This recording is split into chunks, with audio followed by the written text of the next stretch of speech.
Estamos listos, ya. Pedro Mellado, periodista de Jalisco. Pedro, buenas tardes. Buenas tardes, Julio. Siempre es un gusto estar con tu auditorio y estar Gracias. contigo y a tus órdenes. Pedro, pues tal como hemos visto en este domingo, un ataque muy significativo, muy peculiar en un área pues donde se concentra el área de mayor lujo, de mayor exclusividad socioeconómica del área metropolitana de Guadalajara, como es esa área de Andares, Puerta de Hierro, la Plaza Landmark. ¿Qué sucede? ¿Qué está pasando en el fondo en el área metropolitana y en Jalisco, Pedro Mellado? Bueno, lo que sucede en Jalisco es que sabemos muy bien que tenemos un problema muy importante en el estado, un problema de inseguridad que ha venido transcurriendo desde hace muchísimo tiempo.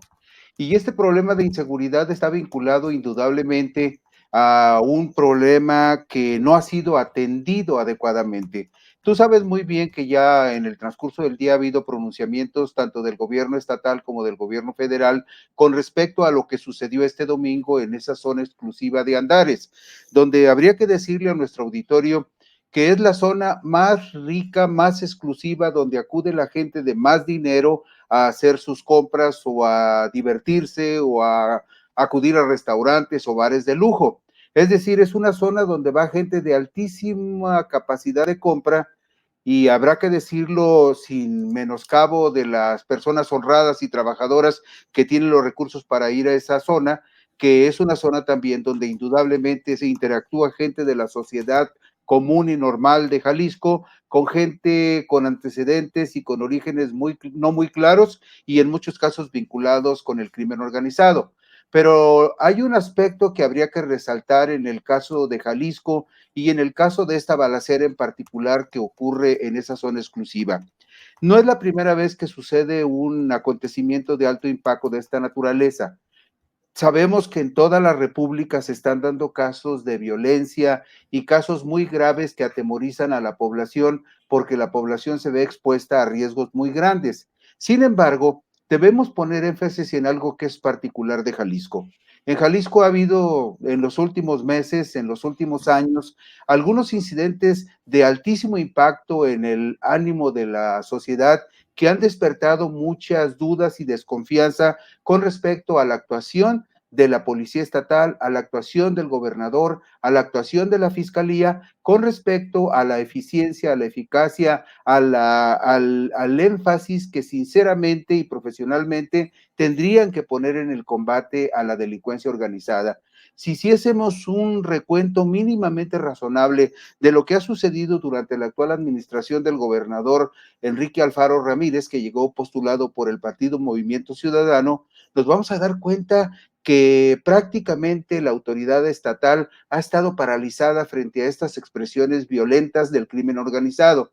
Tú recordarás, Julio, como nuestro auditorio también lo recordará, las manifestaciones que ocurrieron el 5 de junio del 2020 a consecuencia del asesinato del joven Giovanni López, que fue detenido, se presume que torturado y finalmente ultimado por policías municipales de Ixtlahuacán de los Membrillos. Eso desató una serie de protestas el 5 de junio del 2020 que derivaron en la detención de por lo menos 28 jóvenes que fueron prácticamente secuestrados por agentes investigadores de la Fiscalía del Estado. Hago esta referencia porque en esa ocasión el gobernador de Jalisco dijo que la orden de detener, secuestrar y en algunos casos torturar a los muchachos no había sido dada ni por el fiscal del Estado, Gerardo Octavio Solís, ni por él como gobernador de Jalisco. Y aventuró algo que hasta la fecha no se ha investigado, no se ha documentado, a pesar de que la denuncia la hizo el propio gobernador. El gobernador dijo en esa ocasión, en junio del 2020, que probablemente la orden de reprimir a los muchachos le había dado algún elemento del crimen organizado que estaba infiltrado dentro de la Fiscalía de Jalisco. Y bueno, en un estado donde el gobernador hace una afirmación de esa naturaleza, es natural que, por ejemplo, hasta la fecha no se haya resuelto ni clarificado del todo el asesinato del ex gobernador Jorge Aristóteles Sandoval Díaz el viernes 18 de diciembre del 2020.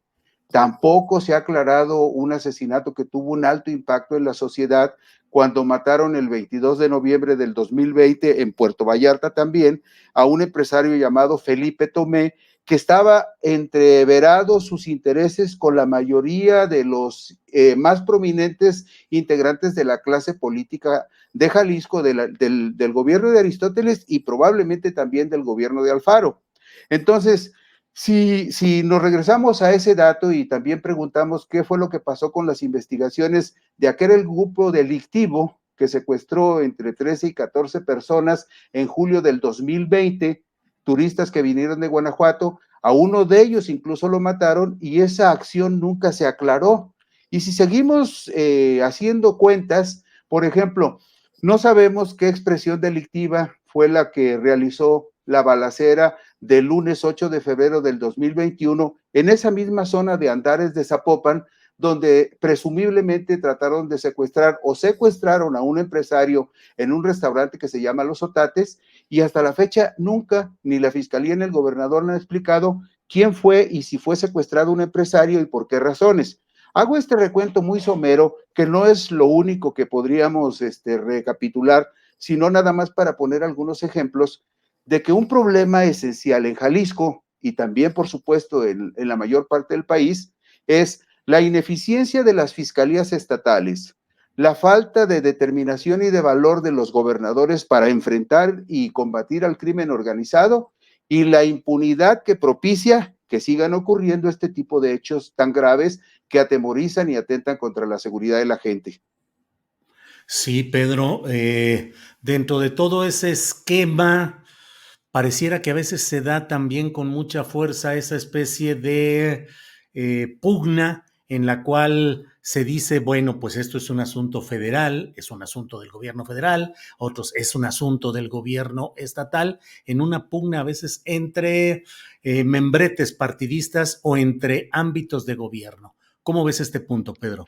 Mira, Julio Astillero, sabemos que los esfuerzos del gobierno federal, a pesar del notable incremento de elementos de la Guardia Nacional, no ha sido suficiente para, digamos, hacer retroceder a la delincuencia y el crimen organizado. Pero también sabemos todos, si hiciéramos una mínima exploración en el país, que hay muchas corporaciones policíacas estatales que están infiltradas o coludidas con el crimen organizado. Yo te diría que, por ejemplo, en el caso de Jalisco hay datos verdaderamente muy preocupantes y te voy a dar nada más uno. En los últimos 3 años, dice esta información, es una información que se publicó el 19 de abril del 2021 en el periódico El Occidental de Guadalajara, la publicó Víctor Manuel Chávez Ogazón. Fíjate lo terrible de esta información. En los últimos 3 años, más de 120 policías de 14 municipios de Jalisco han sido involucrados en desapariciones forzadas, siempre argumentando que trabajaron para grupos de la delincuencia organizada.